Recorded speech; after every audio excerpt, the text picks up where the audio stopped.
Hello friends, I am CA Pravesh and we are in the series of financial ratios. और इस video में हम particularly return on capital employed के ऊपर discuss करने वाले हैं। इससे पहले वाली वीडियो में हमने बात की थी रिटर्न ऑन इक्विटी के बारे में, जिसका मतलब है return on money invested by the owners only. पर ROCE में हम देखेंगे return on the long term funds which is employed in the business of the organisation. इसमें हम इक्विटी वालों का और डेट वालों का पैसा मिलाकर देखेंगे और समझेंगे कि कंपनी ने उस अमाउंट को यूज करके कितना रिटर्न बनाया है। कंपनी की प्रॉफिटेबिलिटी असेस करने के लिए कई फाइनेंशियल मैट्रिक्स यूज होते हैं। उनमें से एक की फाइनेंशियल रेशियो है ROCE। ROCE हमें कंपनी की इफिशियंसी पता करने में मदद करता है।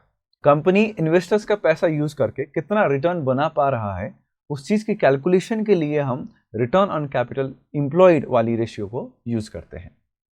तो अब हम आगे बढ़ेंगे। अब हम जानेंगे कि रिटर्न ऑन कैपिटल एम्प्लॉयड कैसे कैलकुलेट करना होता है। Return on capital employed calculate करने के लिए आप ये सिंपल सा फॉर्मूला यूज करेंगे। इसमें आप देख सकते हैं कि इसमें दो कंपोनेंट हैं, एक है ऑपरेटिंग प्रॉफिट और दूसरा है average capital employed. So let's try to understand what are these two components. Operating profit is a profit after deducting all the operational expenses from the revenue of the organization। ये वो profit है जो हम company के investors के लिए कमाते हैं। इसमें इंटरेस्ट और टैक्स घटाने से पहले का प्रॉफिट जो है वो कैलकुलेट करते हैं। That is called operating profit. इसको हम simply earning before interest and tax भी बोल सकते हैं। दूसरा जो कंपोनेंट है उसको समझते हैं।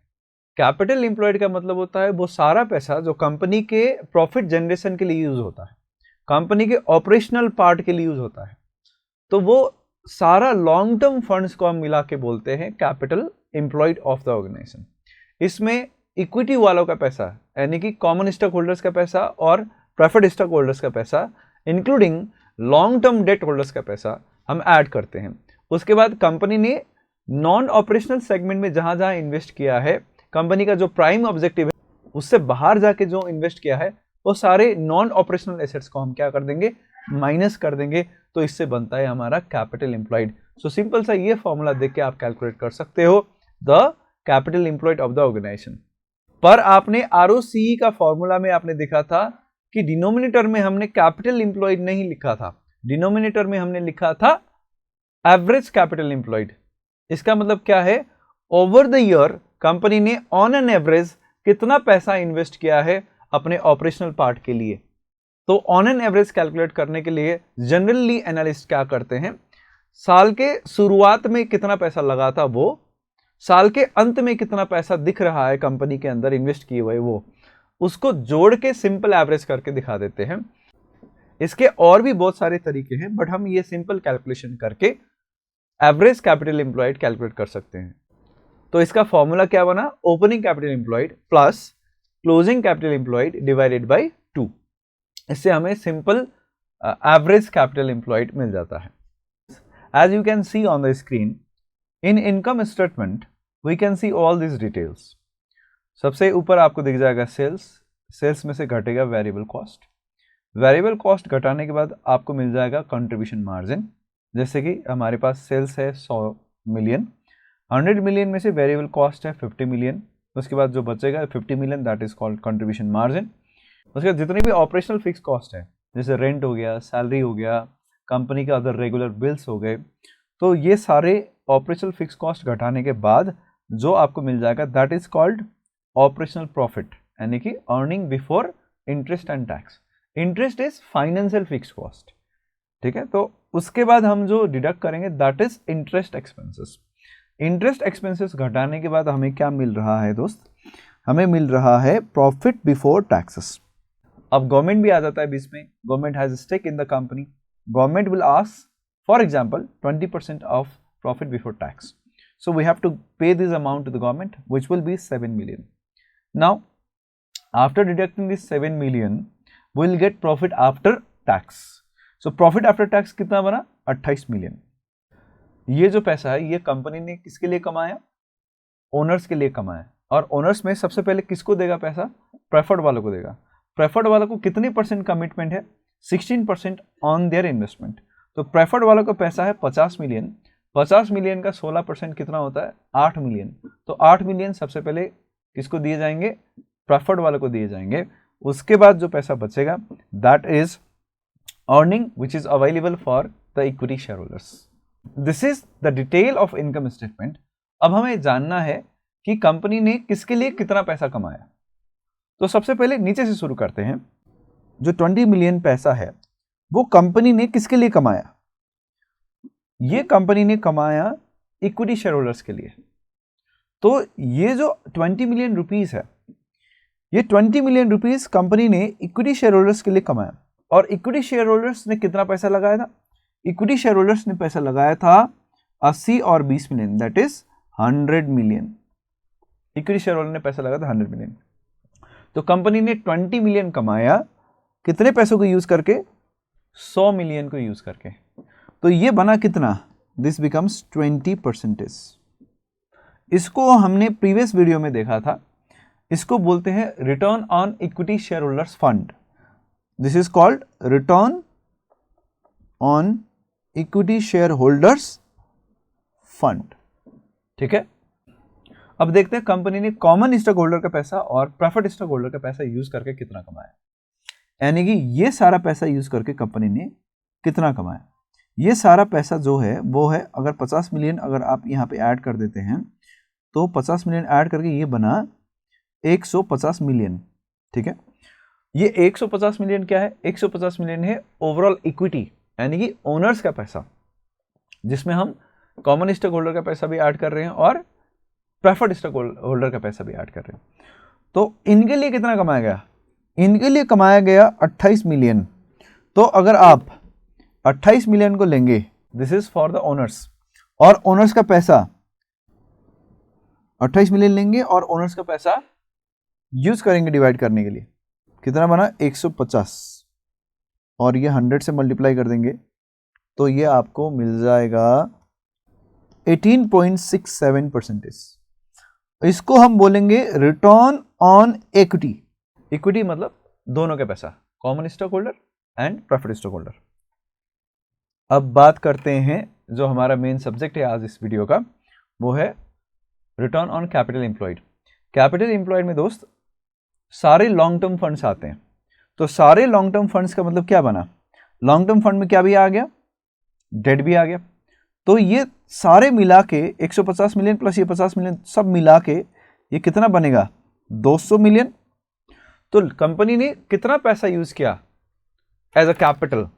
तो कंपनी ने यूज किया 200 मिलियन।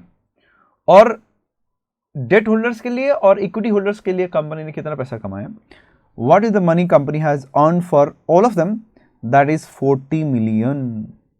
जो 40 million earning before interest and tax है, वो 40 मिलियन सारे लॉन्ग टर्म इन्वेस्टर्स के लिए कंपनी ने कमाया। तो कंपनी ने सारे लॉन्ग टर्म इन्वेस्टर्स का पैसा यूज करके कितना कमाया? That is called EVIT, which is 40 million. और सारे लॉन्ग टर्म इन्वेस्टर्स का पैसा कितना है? That is called capital employed. ठीक है, और दैट इज 200 मिलियन। तो कंपनी ने रिटर्न ऑन कैपिटल एम्प्लॉयड कितना बनाया? So this is what? 20%। ठीक है, so this is how you calculate return on capital employed. Okay, तो आपको return on capital employed calculate करना तो आ ही गया होगा, पर इसमें हमें एक दो चीज और भी समझना होगा। जैसे कंपनी की कैपिटल साइड में, कंपनी की कैपिटल और लायबिलिटी साइड में अगर हम देखेंगे तो वहां पे लॉन्ग टर्म और शॉर्ट टर्म दोनों प्रकार के लायबिलिटीज दिख जाएंगे। पर आपको केवल उन्हीं लायबिलिटीज को लेना है जो लॉन्ग टर्म नेचर के हैं, कंपनी की लॉन्ग टर्म इन्वेस्टमेंट्स के लिए काम आते हैं। जैसे इस कैलकुलेशन में हमने बैंक ओवरड्राफ्ट, करंट लायबिलिटीज, ये दोनों चीजों को इग्नोर किया क्योंकि they are not considered as capital employed. क्योंकि कैपिटल एम्प्लॉयड का मतलब होता है कैपिटल फंड, और कैपिटल फंड का मतलब होता है long term funds of the organisation.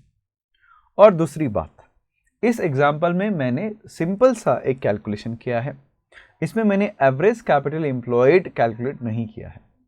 Average capital employed calculate करने के लिए आपको कंपनी के दोनों बैलेंस शीट, यानी कि balance sheet at the beginning of the year, balance sheet at the end of the year, दोनों को देखना पड़ेगा और उस बैलेंस शीट में से सारे लॉन्ग टर्म फंड्स को उठा के उन दोनों बैलेंस शीट का लॉन्ग टर्म फंड्स का एवरेज करना पड़ेगा। ठीक है, अभी तक आपने समझा कि रिटर्न ऑन कैपिटल एम्प्लॉयड कैसे कैलकुलेट करते हैं, और अब कैपिटल एम्प्लॉयड के बारे में और एक अच्छी चीज समझते हैं। As you can see the formula, capital employed के अंदर आते हैं equity share capital, reserve and surplus, preferred share capital, long term debts, और उसमें से डिडक्ट होता है नॉन ऑपरेटिंग एसेट्स। तो ये नॉन ऑपरेटिंग एसेट्स क्या हैं और कैपिटल एम्प्लॉयड में से क्यों डिडक्ट होते हैं, ये समझते हैं। नॉन ऑपरेटिंग एसेट्स होते हैं वो एसेट्स जो कंपनी के कोर बिजनेस के लिए यूज नहीं हो रहे, कंपनी के जो प्राइम ऑब्जेक्टिव हैं, जो कोर बिजनेस है, जो कंपनी की हार्ट ऑफ द बिजनेस है, उसके लिए ये यूज नहीं हो रहे हैं। ये वो एसेट्स हैं जो कंपनी ने स्ट्रेटेजिक पर्पस के लिए या इन्वेस्टमेंट पर्पस के लिए यूज किया है, और वो एसेट्स कंपनी के डे टू डे ऑपरेशंस को हेल्प नहीं करते। जैसे कि कंपनी ने किसी दूसरे कंपनी में इन्वेस्ट किया हुआ है जो कंपनी का कोर बिजनेस का पार्ट नहीं है, तो वहां से जो इनकम आती है that would not contribute the core operational income of the company. और इसी तरीके से कंपनी के पास एक्सेस कैश है या कंपनी के पास मार्केटेबल सिक्योरिटीज हैं जो कंपनी के डे टू डे ऑपरेशन के लिए बिल्कुल भी यूज नहीं हो रहे, कंपनी के पास रियल एस्टेट इन्वेस्टमेंट है जो कंपनी की डे टू डे ऑपरेशन के लिए बिल्कुल भी यूज नहीं हो रहे। तो इन तरह के एसेट्स को हम कंपनी के कैपिटल एम्प्लॉयड में से माइनस कर देंगे, बिकॉज इससे हमें पता चलता है कि कंपनी की कोर बिजनेस में कितना एक्चुअल पैसा यूटिलाइज हो रहा है, और फिर हम कैलकुलेट कर सकते हैं कंपनी की इफिशियंसी क्या है। So far, we have discussed a lot about return on capital employed, and now it's time to highlight some key facts of ROCE. The first one is, as it is about the overall capital of the organization, it gives the holistic view of the operational performance of the organization. The ROCE, when compared with the cost of capital of the organization, it gives an idea that how efficient is the business of the organization. Can it fulfill the requirement of the investor or not? If ROCE is more than the cost of capital of the organization, then we can say that organization is doing good. Similarly, in order to analyze the performance of the organization, you shall not use the ROCE of the company alone. You shall always compare the ROCE of the company with its peer group or ROCE of average industry. Though ROCE can be calculated for any given period, but a consistent ROCE is considered a good ROCE, and it helps in boosting the morale of the investors. One of the limitations of ROCE is ROCE does not consider the risks that are involved while doing a business.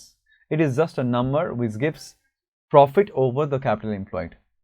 It does not give you the idea about the behavioral aspect of the investment. Maybe the company is involved in riskier project, and this year the company has earned well. This might not be possible in future, or the company may be at more risk in future. Such kind of indicator are not provided by the ROCE.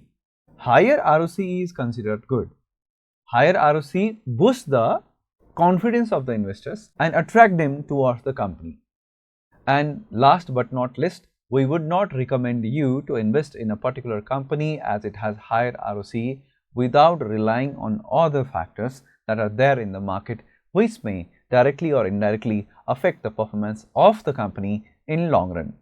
And we would suggest our investors to invest in only those companies which focuses on long-term and strategic growth than short-term gains. Thank you. Keep learning, keep investing, and have fun.